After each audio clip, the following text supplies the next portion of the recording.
Hey guys, this is John with Marana Visuals, and if you came here looking for some unbiased gear reviews, that's exactly what you're going to find. Everything that I talk about on this channel is something that I personally own. I think that's true for 99% of what I've got. A couple little things the companies have sent me along the way, and I'll definitely mention them as I come across. But today we got something really cool to talk about. This is the Shimoda Designs Carry-On Roller. I've actually had this now for a little bit over a year. It has come with me on absolutely every trip that I've done. It's seen probably 24 individual flight legs and has held up extremely well. So let's go ahead and dive right into this. So the thing I really love about this pack, about this carry-on, is the way that it opens. So we'll talk about that one first. So it has kind of what they call a doctor bag style opening. And what that means is, so I've unzipped it and now it kind of flips open. So everything is right there. When you need it, you can organize it exactly how you want. They are used with the Shimoda Designs internal camera units. So if you have one of their backpacks, like I've got the Action X30 V2, you can just take the cube from there, put it right in here. And what I actually really like about this system is that, so I have their DSLR mirrorless, which doesn't quite work with my backpack, but theoretically what I could do is I could pack all my clothing in my backpack, pack all my gear in this, and then let's say when I get down to my hotel, I could just take the whole cube out and then throw it into my backpack, and then I'm all ready for shoot day. That isn't how I do things, but you could do that. It makes things really nice. So on the inside of the suitcase here, there's really not a whole lot going on. Again, you're gonna fill it up with your camera cube. You could put like a medium-sized cube in here and then put clothing in.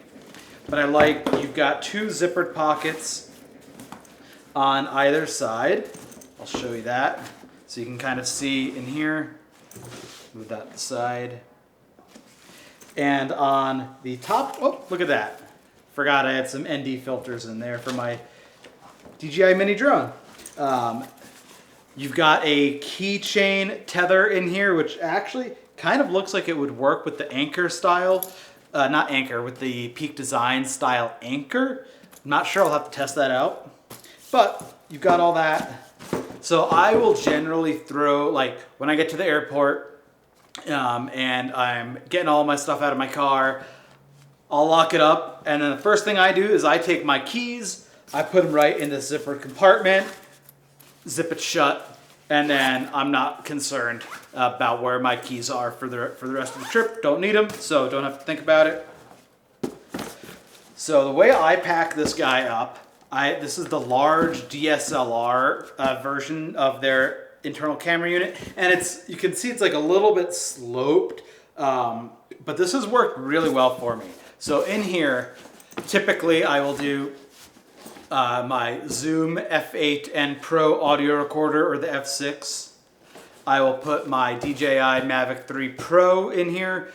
I put the drone in this pocket with the remote on top of it, and then I also can fit 2 batteries. I think typically 2 batteries in there. In this larger compartment in here, I put my DJI Ronin RS3, and then in there will be like some cavity space. I'll fill it up with some of the larger NPF 970 batteries.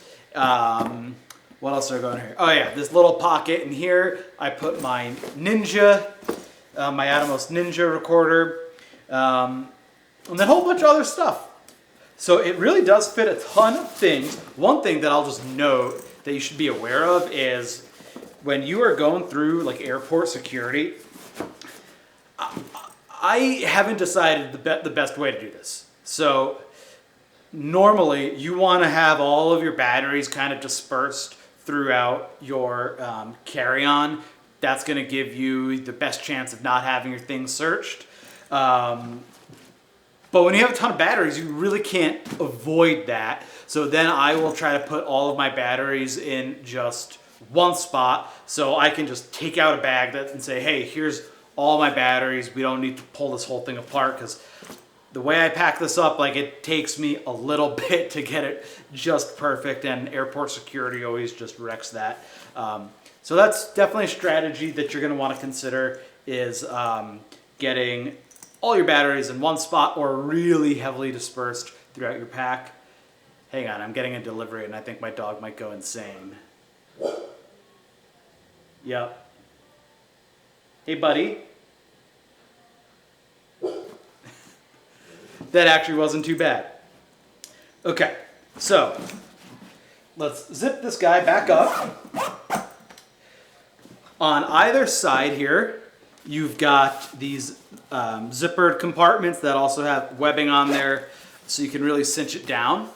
You can fit a tripod, a small tripod in here. I use a Three-Legged Things J travel tripod. It's got a really nice fluid head, but it fits perfectly in here, and I've never had to take it out of here to put it in my carry-on, so I really like that. Other things that this is good for, throwing your water bottles in. On this last trip I just did, I put two 25-foot XLR cables in that, so that was really nice. You've got almost an identical one on the other side.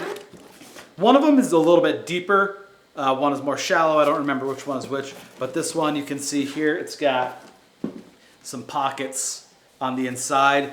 I will generally throw like a 2-bay battery charger for my Lumix cameras. I'll put one of each in there, and then I just throw some other goodies in here. Typically, I'll put like something like a long magic arm or something. All sorts of goodies. And I do also find that you can really overload this. So there have been times when I've had the bag completely zipped up, completely packed, and then you still have a little bit of interior volume once you've filled up your cube. So you can throw things in there like an extension cable, more XLR cables, maybe actually some clothing for once. So it's very spacious. Durability wise, I mean, this certainly is not looking brand new, but it's held up really well. Again, I've had it for over a year. I've used it for a ton of flying and traveling. It's held up quite well. There's webbing on either side, so you can take some just compression straps if you needed to, and you could strap things onto the front. The front of it has these, here I'll unvelcro these guys.